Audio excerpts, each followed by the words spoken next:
મિત્રો આવી રીતની કચોરી બનાવીને ખાવ ને તો ટેસ્ટ એકદમ જોરદાર આવે અને કાંઈ ન ઘટે એવી મિત્રો બની છે કચોરી. મિત્રો તમે વિડીયોમાં આગળ બના રહેજો, વિડીયો છોડીને ન જતા. હું તમને કચોરીની આખી રીત બતાવી. સૌથી પહેલાં આપણે સોણું ખાંડી લીધું હતું, ત્યાર પછી એને હાઈ ક્લાસ ભૂકો કરી નાખવાનો ખાવણીની મદદથી. ત્યાર પછી આપણે ચીંગ ભજીયા લઈ લીધા હતા, એને ખાંડી લીધા હતા. મિત્રો ચીંગ ભજીયા ખંડાઈ જાય ત્યાર પછી આપણે રચના મિક્સ સેવ લઈ લીધી હતી, એને પણ ઝીણી ખાંડી લેવાની છે. તમે જોઈ શકો છો હાઈ ક્લાસ એનો પણ ભૂકો કરી નાખ્યો છે. આપણે બધા મસાલા મિત્રો આવી રીતના ભેગા કરીને નાખ્યા છે. ત્યાર પછી મિત્રો કુરિયા લઈ લીધા છે, તો એ પાછા ખટા મીઠા તમે જોઈ શકો છો કાંઈ ન ઘટે એવો ભૂકો કરી નાખ્યો છે. મિત્રો બધી વસ્તુને સારી રીતની ઝીણી એવી ભૂકો કરી નાખ્યો છે, કાંઈ ન ઘટે એવો. ત્યાર પછી આપણે લઈ લીધા છે મોળા ગાંઠિયા, એને પણ ખાંડી લેવાના છે. તમે જોઈ શકો છો એને ખંડાઈ જાય ત્યાર પછી મિત્રો આપણે બધો મસાલો મિક્સન કરી દેવાનો છે. અને ત્યાર પછી મિત્રો આગળનું બધું તમને બતાવી જાય. ત્યાર પછી આપણે વરિયાળી ખાંડી લેવાની છે, એને પણ હાવ ભૂકો નહીં કરવાનો, આછી ખાંડી લેવાની, હાવ પાવડર ન કરતા.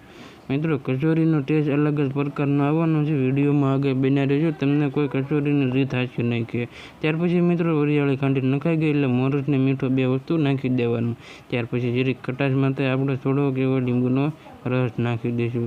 ત્યાર પછી મિત્રો આપણે દાબેલીનો મસાલો લઈ લીધો છે, તમે જોઈ શકો છો. એ એક નંબર મસાલો આવી રીતની પેકિંગમાં આવે, એનો ટેસ્ટ જોરદાર આવે એટલા માટે એ નાખવો જરૂરી છે મિત્રો. ત્યાર પછી મિત્રો આપણે જરીક એવું એમાં કાચું તેલ નાખી દેવાનું છે. ત્યાર પછી મિત્રો આપણે કચોરી પૂરી બનાવવા માટે મેંદાનો લોટ લીધો છે, એને મોણ દઈ દીધું છે પાણીની અંદર. તમે જોઈ શકો છો લોટ કમ્પ્લીટ તૈયાર થઈ ગયો છે, કાંઈ ન ઘટાય એવો. તમે મિત્રો વિડીયોમાં આગળ બના રહેજો, મારી ચેનલમાં ન હોય તો એક સબસ્ક્રાઈબ કરતા રહેજો અને નાનકડી એવી લાઇક કરજો. મિત્રો વિડીયો બનાવવામાં ઘણી બધી મહેનત થઈ હતી. મિત્રો આ બધું નાખીને આપણો લચકા જેવો મસાલો કમ્પ્લીટ કરી લેવાનો.